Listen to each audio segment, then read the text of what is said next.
25 градоначалници од Македонија и Бугарија денеска се на работна средба во градот Сандански. Тие денес презентираа проекти за погранична соработка кои се финансирани од ИПА фондовите. Во случајов станува збор за 31 милион евра, кои се предвидени за период на соработка кој ќе трае до 2027 година. Имаме многу проекти сврзани с инфраструктурата, също така в здравеопазването имаме така подготвен проект.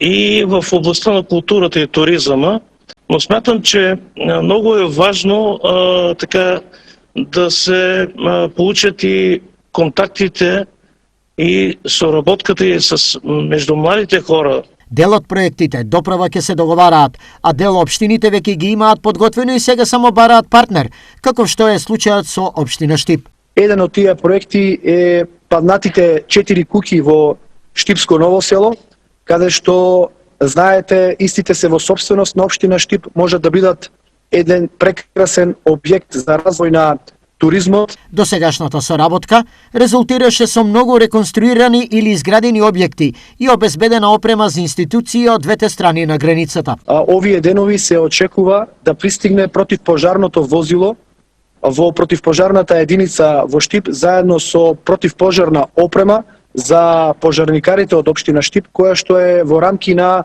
досегашниот проект за прекугранична соработка. Според градоначалникот на Гоце Делчев Владимир Москов, соработката во иднина ќе треба да биде надградена со идеи, иницијативи и државна помош од двете страни. Двете влади трябва да организират национални фондове, които да стимулират работата между общините от двете страни на границата.